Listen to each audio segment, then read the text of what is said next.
કહે ગંગાજીમાં સ્નાન કરીને થોડી વાર વિશ્રામ કરે ત્યાં બાજુમાં શૃંગવેરપુર અને ત્યાંના રાજા નિષાદરાજને ખબર પડી, નિષાદરાજ ગુહને, કે ભગવાન રામ આવ્યા છે. અને નિષાદ દોડતા જાય, પ્રભુને વંદના કરે, પ્રભુ એને એની કુશળતા પૂછે. નિષાદ કહે, પ્રભુ તમને જોયા પછી હું કુશળ, તમે મારા નગરમાં પધારો. ભગવાન કહે, મારું ઉદાસીન વ્રત છે, માટે હે સખા હું નગરમાં નહીં આવું.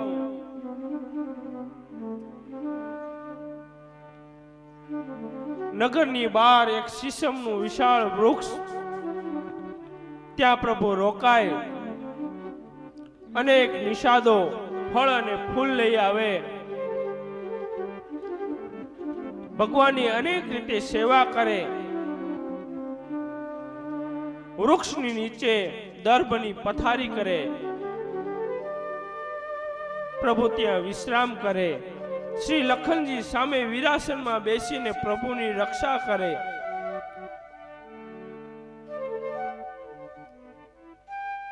બરાબર તે સમયે એક નાનકડો પ્રસંગ બને. પ્રભુ ઈ દર્ભની પથારીમાં સૂતા છે અને નિષાદ રાજ દૂર બેઠો બેઠો પ્રભુને જોઈને રડી રહ્યો છે કે ક્યાં અવધની સાહેબી, ક્યાં અવધનું સુખ.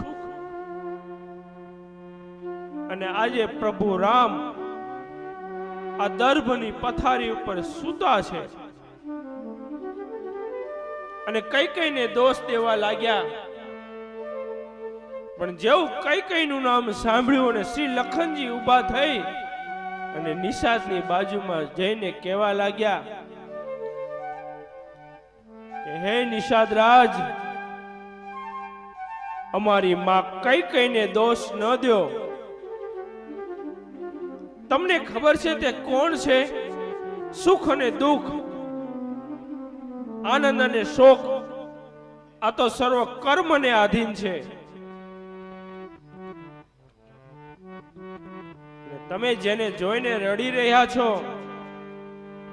તે તો બ્રહ્મ છે, તે તો અલખ છે.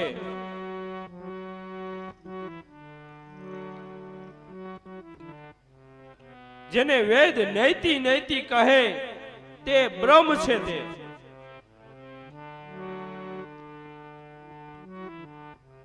લક્ષ્મણજી નિષાદને સમજાવે. સવાર થાય, પ્રભુ જાગે, પ્રાર્થના કરે અને સુમંત એમ વિચારે કે હવે આ 2-3 દી થાય એટલે પ્રભુને લઈને હું પરત ફરું. પણ આ બાજુ પ્રભુ રામ નિષાદરાજને કહે કે હે મિત્ર, હે મારા સખા, મને આ વનમાંથી વડલાનું દૂધ લઈ આવી આપો. વડલાનું દૂધ લઈ પ્રભુ રામ પોતાના સુંદર વાળોને જટાના રૂપમાં બાંધવા લાગ્યા. વડલાના દૂધથી શ્રી લખનજી પોતાની જટા બાંધવા લાગ્યા. અને આ જોઈને સુમંત ખૂબ દુખી થયા કે પ્રભુ રામ સાંભળો, મને જનકજીએ કહ્યું છે કે 4 દિવસ આને ફેરવી અને પાછા લઈ આવજો. હું તમને વનમાં નહીં જવા દઉં. મારા રાજાએ મને જે આજ્ઞા કરી છે તે મુજબ હું તમને અહીંથી આગળ નહીં જવા દઉં. દશરથજીએ કહ્યું છે તેમજ હું કરીશ. અને ત્યારે પ્રભુ રામ સુમંતને સમજાવવા લાગ્યા કે હે સુમંતી, તમે જાણો છો કે અમે રઘુવંશીઓ, અમે ક્ષત્રિયો અમારા વચન માટે પ્રાણ પણ ત્યાગી દે,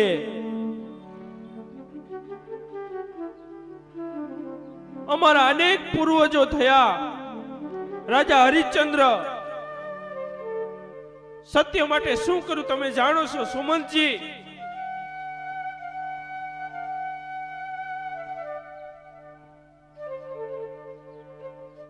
મારે તો એટલું દુઃખ નથી ને. ભગવાન સમજાવે, સુમંત માનતા નથી. અંતે પ્રભુએ ખૂબ કહ્યું અને અંતે પ્રભુ એને હઠપૂર્વક કહે છે કે તમારે પાછા જ વળવાનું છે. એમ કહી જટા બાંધી પ્રભુ રામ લક્ષ્મણને નિષાદ રાજ હવે પગપાળા વનની મંગલમય યાત્રા શરૂ કરે. થોડાક જ આગળ ચાલ્યા કે ગંગાનો કિનારો આવ્યો. માંગી નાવ કેવટું ન આના, ભગવાને નાવ માંગી પણ કેવટ આજ ના પાડે છે.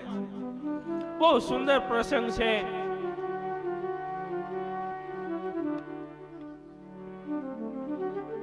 નહીં તો શ્રી લક્ષ્મણજી રામની સાથે રામની સેવા કરવા ગયા છે. તો લક્ષ્મણજીએ નક્કી કરવાનું હોય ને કે ભાઈ નાવિક તું આવ અને આ ભગવાનને લઈ જાય, પણ આયા ભગવાને નાવ માંગી અને કેવટે ના પાડી કે હું મારી નાવ તમને નહીં આપું. કા તો કે હે પ્રભુ, હું તમારો મર્મ જાણું છું. સાંભળીને લક્ષ્મણજી વિચારવા લાગ્યા કે રામનો મર્મ હું નથી જાણી શક્યો, તો આ કેવટ ભગવાનનો મર્મ કેવી રીતે જાણે? પણ જે રાત્રે નિષાદ રાજ અને લક્ષ્મણ વાત કરતા ને ત્યારે કેવટ પણ ત્યાં દૂર ભગવાનની રક્ષા કરવા ઉભેલો હતો અને એને આ સાંભળ્યું હતું કે આ જ બ્રહ્મ છે, આ જ અલખ છે. કેવટ કહેવા લાગ્યો કે હું મારી નાવ નહીં આપું ખરો, પણ પ્રભુ રામ મને એના ચરણ ધોવા દે તો જ અને તો જ હું નાવમાં બેસવાની રજા આપું. ના પાડી એટલે પ્રભુ રામ ચૂપ. લક્ષ્મણજી કહે છે કે ભાઈ અમારે વનમાં જવું છે, જવા દે, નાવ આપ.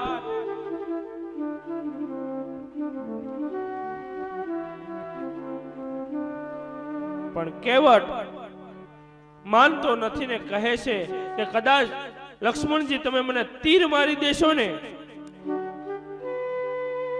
તો પણ હું પગ ધોવા સિવાય મારી નાવડીમાં નહીં બેસવા દઉં. કારણ કે મેં જાણ્યું છે કે રામની ચરણની રજમાં કોઈ જડીબુટી છે અને એ સ્પર્શ થવાથી પથ્થર પણ નારી બની જાય છે. તો પથ્થર કરતા તો અમારે લાકડાની નાવ છે અને એ જડીબુટી જો આ લાકડાની નાવને અડી જાય અને આમાંથી સ્ત્રી બનીને ઉડી જાય તો હું શું કરું? કારણ કે મારે રોજી રોટીનું માત્ર ને માત્ર આ એક જ સાધન છે. હું કઈ વેદ ભણેલો નથી કે કઈ કથાઓ કરું. મારા ઘરે નાના નાના બાળકો છે પ્રભુ, જો આ નાવડી નારી બની જાય તો એને હું શું ખવડાવું? તમે ગમે તેમ કરો, પગ ધોવા દો તો જ નાવમાં બેસવા દઈશ. પગ મને ધોવા દો રઘુરાયજી, પગ ધોવા દો રઘુરાય. પ્રભુ મને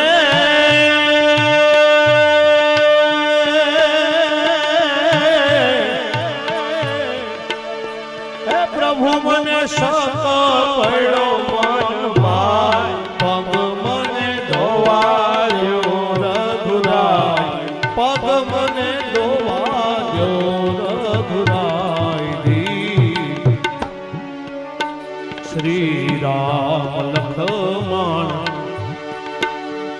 અને જાનકી જેથી તીર ગંગાને જાય રામ લખમણ અને જાનકી જેથી તીર ગંગાને જાય વાલા જેથી તીર ગંગાને જાય અને નાવ માંગી નીર તવી અરે નાવ માંગી નીર તરવા ગમ થાય પગ મને ધોવા દો રઘુરાય તમારા પગ ધોવા દો રઘુરાય હજી નાવ રજ તમારી ઓ પ્રભુ રજ તમારી આમાં કામણગારી નાવડી તરી જાય રજ તમારી કામણગારી મારી નાવડી જોને ટળી જાય પ્રભુ મારી નાવડી જો ટળી જાય તો અમારી એ રંગ જનની વલીડા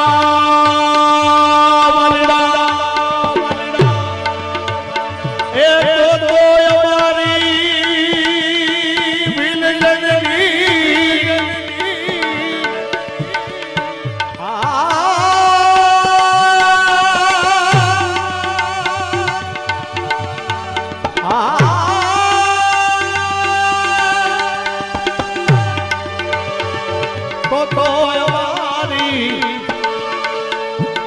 ભીલ જનની પગ મને ધોવા દો રઘુરાય પગ મને ધોવા દો રઘુરાય પ્રભુ મને સકળો મનમાં પગ મને ધોવા દો રઘુરાય પગ મને ધોવા દો રઘુરાય એ પગ મને ધોવા દો રઘુરાય આમ કેવટ પોતાનો ભાવ વ્યક્ત કરે અંતે પ્રભુ કહે કે હે ભાઈ તો તારી આ નાવડી નારી ન બને એવું જે થાય તે કર એટલે કે તું પગ ધોઈ લે ત્યારે કેવટ પોતાના પત્નીને બોલાવે બાળકોને બોલાવે કાથરોટની અંદર જળ લાવી અને પ્રભુના ચરણ વારંવાર ધોવે એને પીવે પોતાના પરિવારને પાય પોતાના જે નિષાદો હતા નાવિકો હતા એને પાય અરે ત્યાં સુધી કે પોતાના જે પૂર્વજો હતા એને પણ મોક્ષ અપાવે આવી સુંદર કથા કેવટની અને ત્યાંથી પ્રભુ વનમાં આગળ વધ્યા ચાલતા જાય છે અને ચાલતા ચાલતા પ્રભુ રામ લક્ષ્મણ માં જાનકી અને નિષાદરાજ પ્રયાગરાજ તીર્થનું રાજ પ્રયાગમાં પહોંચે ત્રિવેણીના દર્શન કરે અને પછી ભરદ્વાજ મુનિના આશ્રમમાં જાય ભરદ્વાજ મુનિ સુંદર સ્વાગત કરે ફળ આપે અને પછી વાત કરે કે પ્રભુ રામ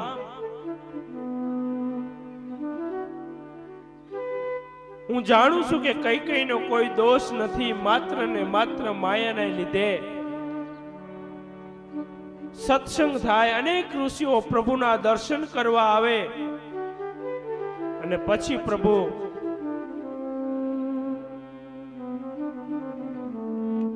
વનમાં આગળ વધે પોતાની સાથે 4 શિષ્યોને મોકલે પ્રયાગથી પ્રભુ આગળ વનમાં ચાલે વનને નિહાળતા વનની આજુબાજુ નાના નાના ગામડાના સ્ત્રી પુરુષોને મળતા પ્રભુ આગળ વધે, પણ પ્રભુની પ્રકૃતિ પણ સહાય કરે. આમ વાદળો જ્યાં જ્યાં પ્રભુ ચાલે એના ઉપર હાલ્યા જાય.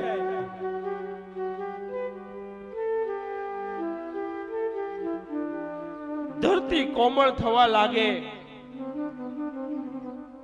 ને પ્રભુ વનમાં આગળ ચાલે.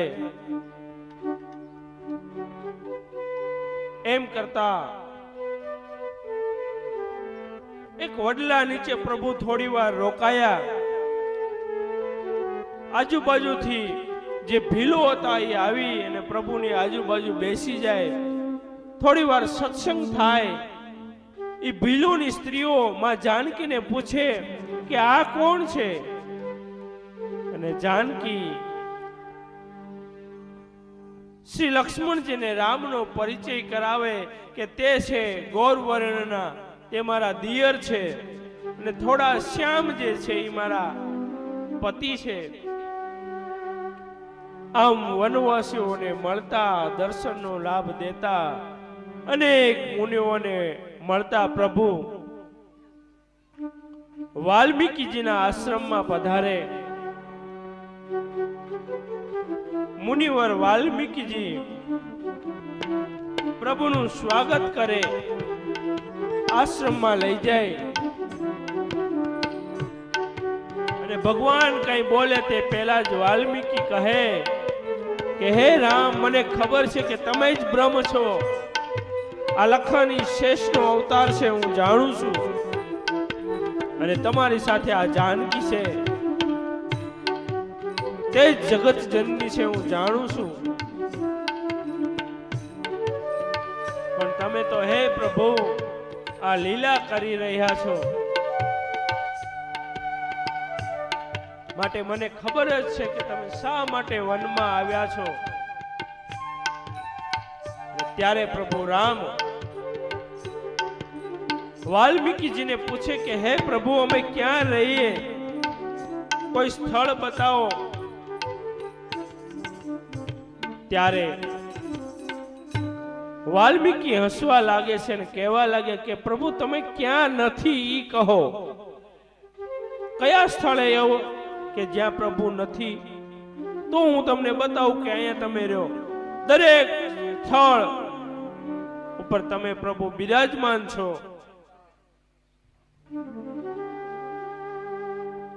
ને વાલ્મીકી કહેવા લાગ્યા કે જે પ્રભુની કથાનું શ્રવણ કરે એના હૃદયમાં પ્રભુ તમે નિવાસ કરો. कथा श्रवण कर मिट जाती है, इसे श्रवण कर मिट जाती सो जन्म जन्म की व्यथा. हो जय जय राम कथा, हो जय श्री राम कथा, हो जय जय राम कथा, हो जय श्री राम कथा. राम कथा कलिकामद गाई, सुजन सजीवनी मोरी सुहाई. कथा कलिकामद गाई, सुजन सजीवनी मोरी सुहाई. बुद्ध विश्राम सकल जन रंजने, राम कथा कलि कलुष विभंजने. सकल जन रंजने, राम कथा कलि कलुष विभंजने. तेरा परमारथ बन जाए, तेरा परमारथ बन जाए, और मेरा परमारथ बन जाए. मेरा परमारथ बन जाए.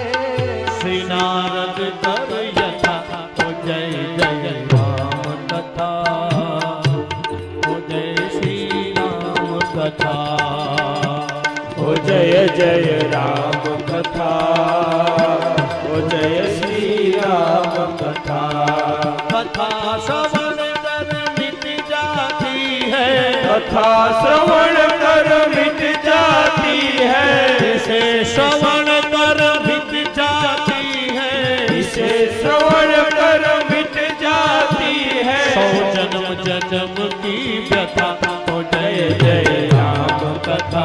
ઓ જય શ્રી રામ કથા, ઓ જય જય રામ કથા, ઓ જય શ્રી રામ કથા. વાલ્મીકી કહે કે જેના હાથ કઈ ને કઈ દાન કરે તેવા વ્યક્તિના મનમાં પ્રભુ તમે વસવાટ કરો. જેના પગ યાત્રા કરે એ જન જનના હૃદયમાં પ્રભુ તમે નિવાસ કરો. જે બીજાનું સુખ જોઈને રાજી થાય, બીજાનું દુઃખ જોઈ અને દુખી થાય, એવા દરેક સ્ત્રી અને પુરુષના મનમાં હે પ્રભુ તમે નિવાસ કરો.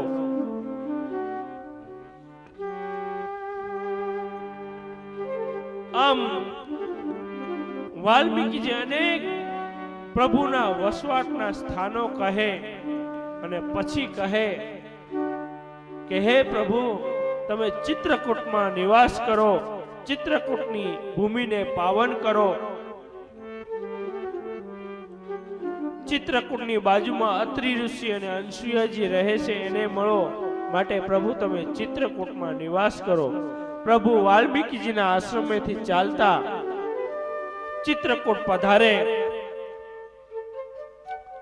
પણ ચિત્રકૂટની અંદર અગાઉથી જ દેવતાઓ આવી અને સુંદર મજાની પર્ણકુટી બનાવી આપે. બે સુંદર મજાની પર્ણકુટી તૈયાર થાય. અનેક ભીલો આવી અને પ્રભુની સહાય કરે. કોઈ દોડી આવી અને ફળ અને ફૂલ લાવી આપે, કોઈ પાણી ભરી આપે. અને પ્રભુ ચિત્રકૂટમાં નિવાસ કરવા લાગ્યા. માં જાનકીને અવધ ભૂલાઈ ગયું છે. પ્રભુ રામ જ્યારે અવધ યાદ આવે તે થોડી વાર રડી લે અને ચિત્રકૂટમાં નિવાસ કરે. શ્રી લક્ષ્મણજીને તો પ્રભુ રામ અને માં જાનકી જ માતા પિતા છે એમ ગણી એની સેવા કાર્ય રાખે. ગોસ્વામી તુલસીદાસજી કહે છે કે જેમ ઇન્દ્રપુરીમાં શશી ઇન્દ્રના પત્ની દેવરાજ ઇન્દ્ર અને ઇન્દ્રપુત્ર જયંત જેવી રીતે રહે, બસ એવી જ રીતે પ્રભુ રામ માં જાનકી અને શ્રી લખનજી ચિત્રકૂટમાં નિવાસ કરે. આ બાજુ નિશાદ જ્યારે પરત ફર્યા, શૃંગેરપુર આવ્યા ને જોયું તો સુમનજી ત્યાં જ હતા. બસ બેભાન થયેલા, માત્ર ને માત્ર રામ રામ બોલતા ત્યાં પડેલા છે. સુમનજીએ જોયું કે નિષાદરાજ આવી ગયા ને આંખો ખોલી અને પૂછવા લાગ્યા કે હે નિષાદ, ભગવાન ક્યાં? નિષાદ સમજાવે છે પણ સુમનજી કઈ માનતા નથી. એટલા વ્યાકુળ સુમંત કે તમે એને જોવો એટલે એની અંદર તમને મરણના બધા ચિહ્નો દેખાય. આંખોની અંદરથી આંસુ જાય, બોલી શકતા નથી, ગળાની અંદર ઘરડકો આમ સુકાઈ ગયેલા છે. નિષાદરાજ સમજાવે કે તમે અવધ ફરો, પણ અવધ ફરી શકાય એવી હાલત નિષાદની રહી નથી, સુમંતની રહી નથી. ત્યારે નિષાદરાજ પોતાના સૈનિકોને સાથે મોકલે, સમજાવી અને સુમંતજીને અવધ મોકલવામાં આવે. અવધ પહોંચતા પહેલા સુમંત ખૂબ દુખી કે હું જઈને અને શું માતાઓને જવાબ આપીશ.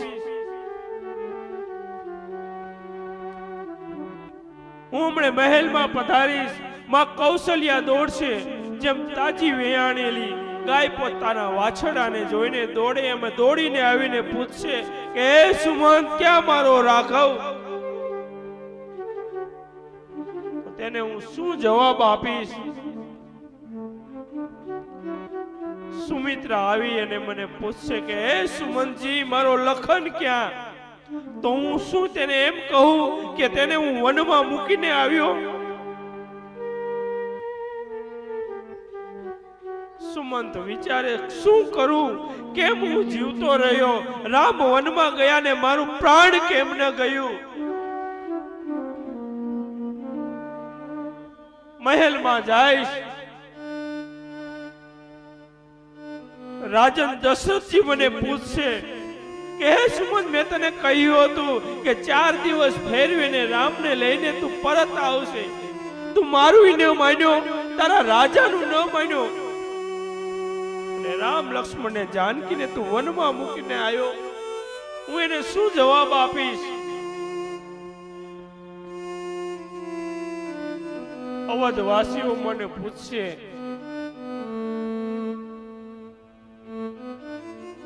સૌ દોડી દોડીને કહેશે કે ક્યાં રાઘવ? આવું વિચારે કેમ નગરમાં પ્રવેશ કરવો સમજાતું નથી. રાત્રિ થતા સુમંત મહેલમાં પધારે. દોડી દોડીને બધા પૂછે ક્યાં રાઘવ? સુમંત કાંઈ બોલી શકતા નથી. મહારાજા દશરથે જ્યારે સુમંતજીને એકલા જોયા, એના દુઃખનો કોઈ પાર રહ્યો નહીં. મહારાજા સમજી ગયા કે રામ લક્ષ્મણ ને જાનકી પરત નથી આવ્યા, અને વિહવળ થતા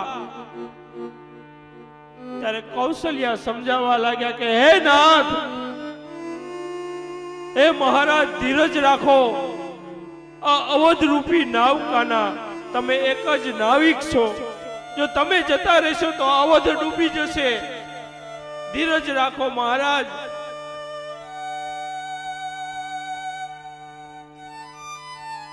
પણ દશરથજીને હવે કઈ દેખાતું નથી, માત્ર રામ રામ. અને મહેલની દિવાલ સામે જોઈને દશરથજી બોલ્યા કે હે કૌશલ્યા, તને આ દિવાલમાં કઈ દેખાય? કૌશલ્યા સમજાવે કે હે નાથ, ના કઈ નથી. તમે ધીરજ રાખો. સુમંત સમજાવે કે મહારાજ. દશરથજી કે કૌશલ્યા, ત્યાં મને શ્રવણના માતા પિતા દેખાય છે.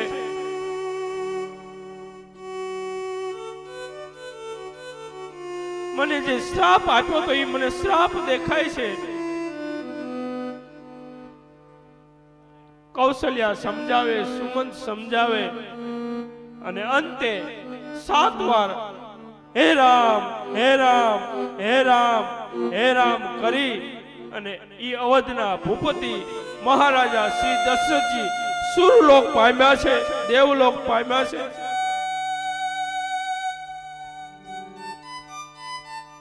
અવધના મહેલો રુદ્રની અવાજથી ભરાઈ ગયા છે. માં કૌશલ્યા અને સુમંત રડી રહ્યા છે. સુમિત્રાને ખબર પડતા સુમિત્રાજી આવી અને ચોધાર આંસુએ રડી રહ્યા છે. કોણ કોને સમજાવે, કોણ કોને છાનું રાખે? આખું અવધ રડી રહ્યું છે. જ્યારે ખબર પડી તો વશિષ્ઠજી આવ્યા, આવી અને રાણીઓને સમજાવવા લાગ્યા છે. અનેક સાંત્વનાઓ આપી અને સવાર થતા વશિષ્ઠજીએ કહ્યું કે ભરત અને શત્રુઘ્નને બોલાવો, દૂતો ગયા છે. લઈ અને ભરતજી અને શત્રુઘ્ન આવે છે. આ બાજુ રાજાના પાર્થિવ શરીરને તેલ ભરેલી નાવમાં રાખવામાં આવે છે. ભરતજી આવીને પોતાની માતા કૈકેયીને મળે. કૈકેયી કથા કહે કે મેં વચનો માંગ્યા. ભરતજી ખૂબ બોલે શત્રુઘ્નજી મંથરાને મારી લે ત્યાં સુધીના સંવાદ થાય અને ત્યાંથી દોડતા શ્રી ભરતજી માં કૌશલ્યાની પાસે આવે ને કહેવા લાગે કે હે માં, ક્યાં મારા પિતા, ક્યાં ભાઈ લખન, ક્યાં મારા મોટા ભાઈ રામ?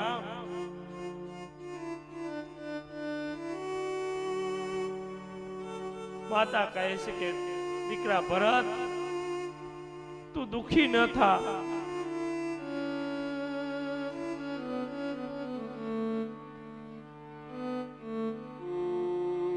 માં ભરતને સમજાવે કે બેટા, આમાં તારો કોઈ દોષ નથી, હું જાણું છું.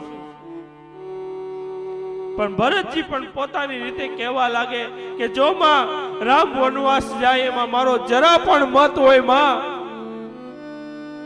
તો માતા પિતાને પુત્રને મારવાથી જે પાપ લાગે ઈ પાપ માં મને લાગે.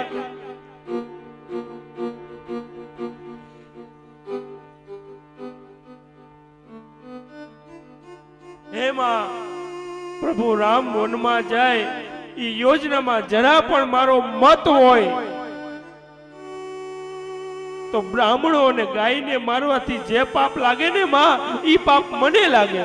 માં કે પણ હું ક્યાં બેટા તને કહું છું,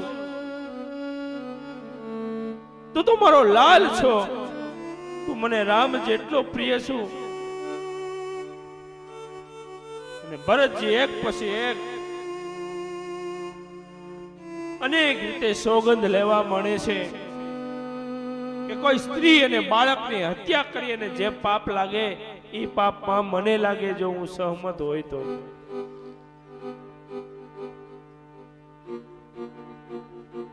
જે શિવનો વિરોધી હોય, જે ભૂત અને પ્રેતને માનતો હોય, એની જેવી ગતિ થાય, એવી ગતિ માં મારી થાય, જો હું આમાં સહમત હોય તો.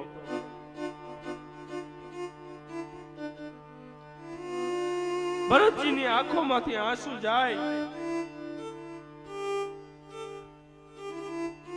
અને માની સામે ભરતજી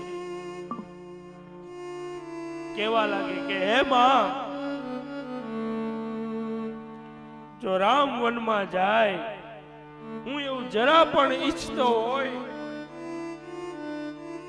તો પારકું ધન અને પારકી સ્ત્રી જે ઈચ્છે અને એની જે દશા થાય એવી દશામાં મારી થાય. સાંભળીને માં કૌશલ્યા કહેવા લાગ્યા,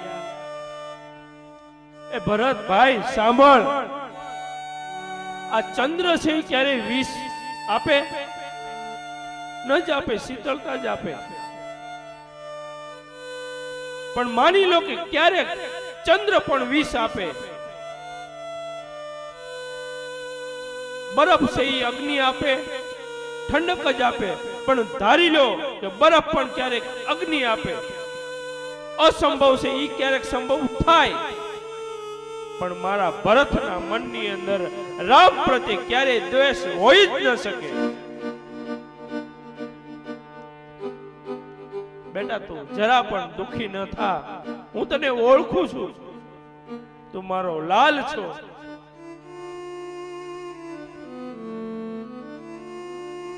આમ માં કૌશલ્યા અને શ્રી ભરતજીનો સંવાદ થાય. બીજા દિવસે વશિષ્ઠના કહેવાથી સરયુના કિનારે દશરથજીની ચિતા તૈયાર કરવામાં આવે. અનેક માંગલિક વસ્તુઓ, સુગંધી પદાર્થો રાખી અને જાણે સ્વર્ગમાં જવાની સીડી બનાવી હોય એવી ચિતા તૈયાર કરવામાં આવે. ભરતજી પોતાના પિતા દશરથજીને મુખાગ્નિ આપે અને સરયુના કિનારે દશરથજીનો દેહ પંચ મહાભૂતમાં વિલીન થાય. બધા પરત અવધમાં ફરે, એક શોક સભા થાય. બધા કહે છે કે ભરતજી પ્રભુ આવે ત્યાં સુધી તમે રાજા બનો. વિશ્વામિત્ર કહે, માતા સમજાવે, પણ ભરત સ્પષ્ટ કહી દેશે કે તમે ગમે એટલો મને મનાવશો. ઘણી કથા વિશાળ છે, પણ સમયને લીધે થોડું કહીએ ને આગળ વધુ. બહુ બધા ભરતને કહે તમે રાજ સંભાળો. 14 વર્ષ પછી આપણે વિચારશું. માતાઓ કહે, ગુરુદેવ ભગવાન કહે, બધાનું સાંભળીને ભરત એટલું જ કહે છે કે હું આ રાજ્યને લાયક જ નથી. જો મારા જેવો રાજા બને ને તો આ પૃથ્વી પાતાળમાં ચાલી જાય. હું તો રામનો સેવક છું. ઘણી ચર્ચાઓ થાય, ઘણું સમજાવવામાં આવે અને અંતે નક્કી થાય. ભરતજી કહે કે અત્યારે જ્યાં પ્રભુ છે ત્યાં એને હું મળવા જઈશ.